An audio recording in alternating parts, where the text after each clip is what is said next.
Good morning বন্ধুরা, আশা করছি তোমরা সবাই ভালো আছো, সুস্থ আছো। আর আমরাও ভালো আছি বলতে কি রাত্রে ঠিকঠাক ঘুম হয়নি, আর আজকে তার জন্য উঠতেও আর কি দেরি হয়ে গেছে। আর কালকে এমনিতে তো অনেক রাত পর্যন্ত পিঠে করেছিলাম, 10টা পর্যন্ত। তারপর খাওয়া দাওয়া করে শুতে শুতে আর কি 11টা সাড়ে 11টা হয়ে গেছে। আর তারপর আবার রুদ্র আবার রাত্রে ঘুমাচ্ছিল না, বারবার শুধু চেঁচিয়ে চেঁচিয়ে উঠছিল, ভয় ভয় করছিল। তো তার জন্য না টেনশনও হচ্ছিলো, রাত্রে টেনশনে আর কি ঘুম হয়নি, একরকম রাত জাগাই বলতে পারো। তো দেখো এইমাত্র উঠলাম, উঠে বাবুর কাঁথা এইগুলো চাদরগুলো সব নিয়ে এলাম, মেলে দেবো এবার। আর বাসির কাজ সমস্ত দিদি আগে উঠেছে, দিদি করে নিয়েছে। তো চলো উনুনটারও ব্যবস্থা করতে হবে, কালকে রাত্রে তো পিঠে হয়েছিল, তো ছাইটায় আর কি ভর্তি হয়ে আছে দেখো। তো এবার ওটার একটু ব্যবস্থা করব, তারপর পরে তখন চাটা খাবো। তো চলো এগুলোকে আমি এখন মেলে দিই। কেন জানি না বাবু এরকম করছে, রাত্রে শুধু আজকে আজকে উঠছে আর ভয় ভয় করছে। আর জানো তো মনে হয় ভয়ে ভয়ে বেশি করে হিসি করছে, তো অনেক কবার হিসিও করেছে। তো তাই বাবুর কাঁথাগুলো চাদরগুলো আমি মেলে দিচ্ছি এখন। আর সারাদিন তো আমার চোখের সামনেতেই থাকে, বাইরে কোথাও যায় না। তাও কি করে কি হলো কিছু বুঝতে পারছি না। আজকে মুড়ি খাবারের জন্য করবো বরবটি কলাই সিদ্ধ। তো এই দেখো দেখছো বরবটি কলাই। তো তাতে আমি দেবো এই যে আলু, ছোটো ছোটো আলুগুলোকে গোটা গোটায় দিয়ে দেবো, জল আছে আমার কটা আলু। আর এই যে দুটো বেগুন দেখছো, বেগুন দুটো দেবো। হ্যাঁ, আমাদের সব খাবারেই বেগুন, কারণ আমাদের গাছের বেগুন ধরছে, তো কোনো খেতে তো হবে বেগুনগুলো। তো সব কিছুতে আর কি দিয়ে দিই। সব কিছু তো নয়, যেগুলোতে আর কি দেওয়া যায় সেগুলো দিই, সব কিছুতে তো দেওয়া যায় না।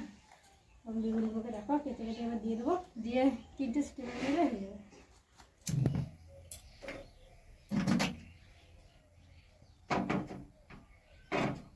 আমি বসিয়ে দিলাম মুড়ি খাবারটা। তো এটা সিদ্ধ হতে থাক, আর ওইদিকে আরও অন্য কাজগুলো সারি।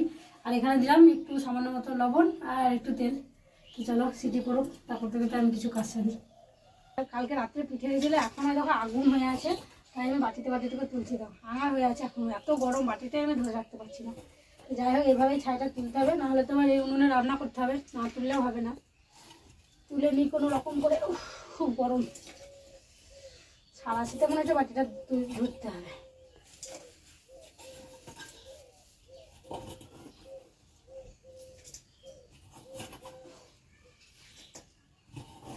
এটা তো অনেক দেরি হয়ে গেছে আর কি কাজের, তো তাড়াতাড়ি করছি। দেখো পুকুরের জলটা খুব ঠান্ডা, তার জন্য কলের জল নিয়ে এলাম। কলের জলে সার্ফ দেবো, সব দুটো সোয়েটার টোয়েটারগুলো খুব নোংরা হয়েছে, তাই সার্ফে দেবো। আজকে তো এমনিতে ঘুম থেকে উঠতে দেরি, তার জন্য কাজেরও দেরি, তাই আজকে বেশি কিছু সার্ফে দিচ্ছি না।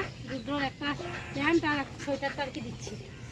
তোর তো আর কি রোজ দিতেই হয়, আমাদের আর কিছু দিলাম না আজকে। তো জলটা বেশি হয়ে গেল মনে হচ্ছে, আর একটা কিছু দেওয়া হতো, সার্ফটাও একটু বেশি দেওয়া হয়েছে। আর একটা কিছু দেখে নিয়ে আসি, দেবো না করে সেই দেওয়াই হয়ে যাচ্ছে। জলটা বেশি হলে ফেলে দেবো, একটু কিছু নিয়ে এসে দিয়ে দিই। মায়ের নাইটিটা দিতে হবে।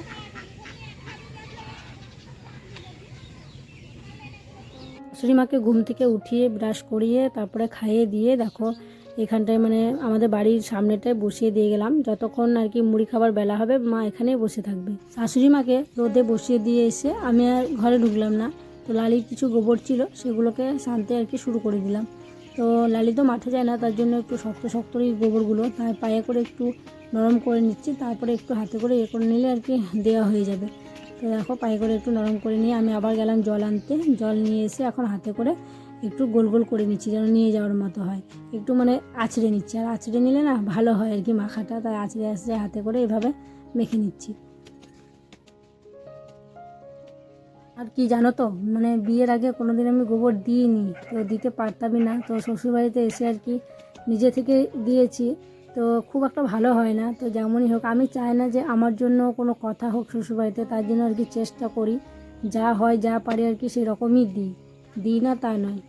এখন তো রোদের তাপ সেরকম নেই, ঘুঁটেগুলো শুকাচ্ছেই না, মনে হচ্ছে এবার কিনেই রান্না করতে হবে, ঘুঁটে কিনতে হবে। তো চলো বন্ধুরা, এবার আমি ঘুঁটেগুলো সব দিয়ে দিই।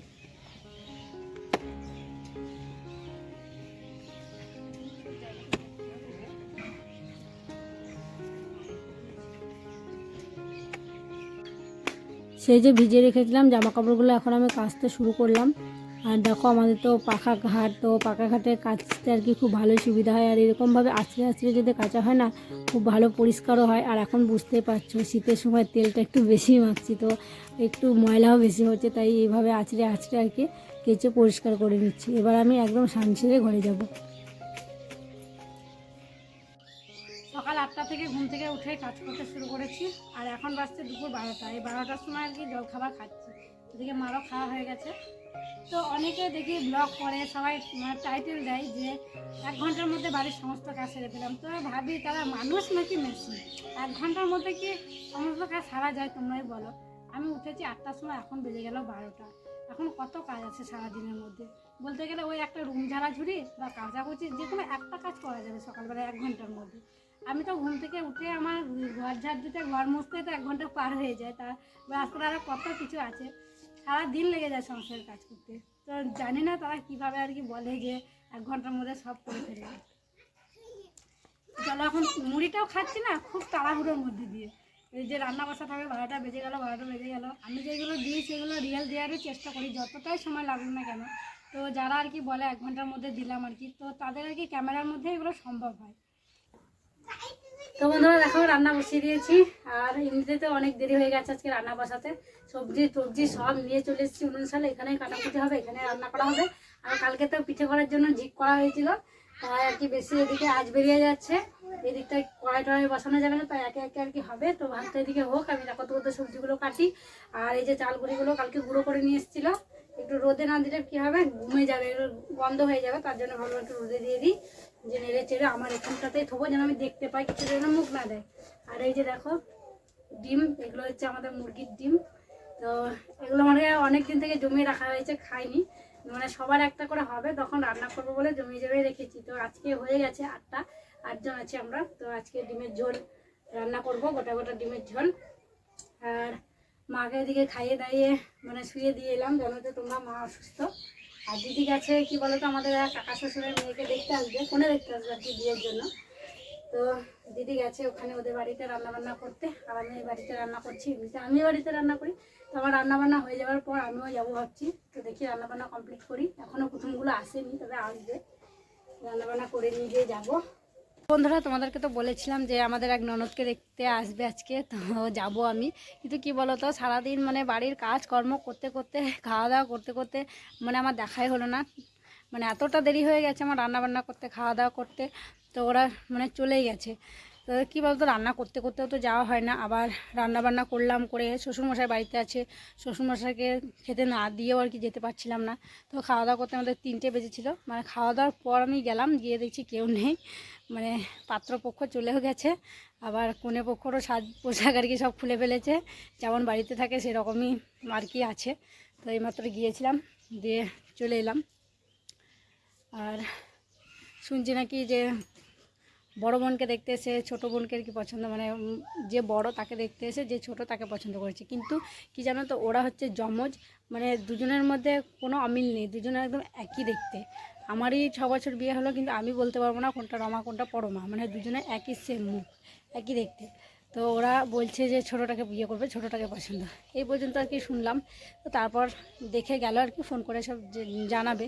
তো আমারও জানা নেই, তো তোমাদেরকে কি জানাবো, এই হচ্ছে ব্যাপার। আমি সকাল থেকে মানে করলাম, তাড়াতাড়ি রান্নাবান্না করলাম। সকাল থেকে নয়, আমার তো 12টা বেজেছিলো রান্নাবান্না বসাতে। তো দেখার ইচ্ছে ছিল, কিন্তু দেখতে পেলাম না। তো যাই হোক, কী আর করবো বলো, বাড়িতে কাজটা তো করতে হবে, তাই না? বিকেল হয়ে গেছে, এখন বাজতে 4টে। তো ওদের বাড়িতে গেলাম, একটু বসে এলাম, গল্প করে এলাম। সন্ধে দিলাম, সন্ধে দিয়ে চা করলাম, চা করে চা খেলাম। কালকে বাসি পিঠে ছিল, পিঠে চা খেয়ে ছেলেকে পড়াবো বলে রুমে নিয়ে এলাম। ছেলে তো পড়তেই পারলো না, কারণ বিকালবেলায় ঘুমায়নি, সন্ধ্যেবেলা দেখো ঘুমিয়ে পড়েছে। আর আমি ভাবছি আমার এই নাকেরটা পরে আছি, তো আমার নাকে খুব ব্যথা করছে, তাই ভাবছি যে এই নাকেরটা পাল্টে আর কি অন্য নাকের পরবো। কিন্তু আমি নাকের ব্যাগটা বের করলাম, কিন্তু যেটাকে পরবো বলে বেছে রেখেছিলাম, মানে অন্য সময় পরি ছোটো মতো একটা, তো সেটা কোথায় হারিয়ে গেল না পুড়ে গেল, চুরি হয়ে গেছে, চুরি চুরি। ও বলছে যে আমার নাকাটা খুঁজে পাচ্ছি না, তার মানে চুরি হয়ে গেছে। কোথায় গেল কে জানে। এই বাড়িতে তো এত ভালো ভালো জিনিস থাকে, হ্যাঁ, একটা নাকের চুরি করবে না তাহলে তো তুমি তাই তো বলতে চাইছো যে এই বাড়িতে তো চুরি করেছে কেউ, তাহলে কোথাও রেখেছো দেখো ঠিকঠাক। সত্যি আমি মনে করলে পরবো, খুব নাকে ব্যথা করছে। কোথাও আছে নিশ্চয়ই। আর খুব মানে লকারটা খুব অগোছালো হয়েছিল। সেই যে বাবার বাড়ি থেকে এসেছি ভাইফোঁটা দিয়ে, তারপর মানে তাড়াহুড়ো করে সব মানে ভরে দিয়েছিলাম, গোছ গাছ করে রাখা হয়নি, এটা ওটা সেটা সব এক জায়গায় এটা কি এগুলো কুটি কুটিগুলো কি গো? এগুলো নুপুর আমার ছিঁড়ে গেছে, চাঁদের নুপুর। হ্যাঁ, চাঁদির নুপুর ছিঁড়ে গেছে। এবার চাঁদের এটা ছিঁড়ে গেছে, তো এটা চাঁদির দিয়ে এসে টিনের একটা লাগিয়েছি। চাদরটা ছিঁড়ে গেছে, বাজেও না এগুলো এমনি বেশি। এইটা নকল লাগিয়েছি, নকল দিয়ে এখন চালাচ্ছি। বাঙালি সব পারে নাকি? বাঙালি সব পারে, বাঙালির বুদ্ধি কত, আমাদের বুদ্ধি খুব। তো এখন আর এগুলো এই গুছিয়ে রাখবো, দেখি নাকেরটা খুঁজি। হ্যাঁ, কি নাগের বলছো? নাগেরটা খুঁজি মানে তুমি কোথা থেকে, তুমি জানো না? আমি পাচ্ছি না তো, খুঁজি না। তো চলো বন্ধুরা, আজকের ভিডিওটা এই পর্যন্ত রাখছি। ভিডিওটা যদি ভালো লাগে একটি লাইক, একটি শেয়ার, একটি কমেন্ট করে দিও। আর আমার চ্যানেলে নতুন হয়ে থাকলে চ্যানেলটিকে সাবস্ক্রাইব করে আমার পাশে থেকো। দেখা হচ্ছে আবার নেক্সট ব্লগে। তোমরা সবাই ভালো থেকো, সুস্থ থেকো। আর দেখি নাকেরটা পাচ্ছি নাকি।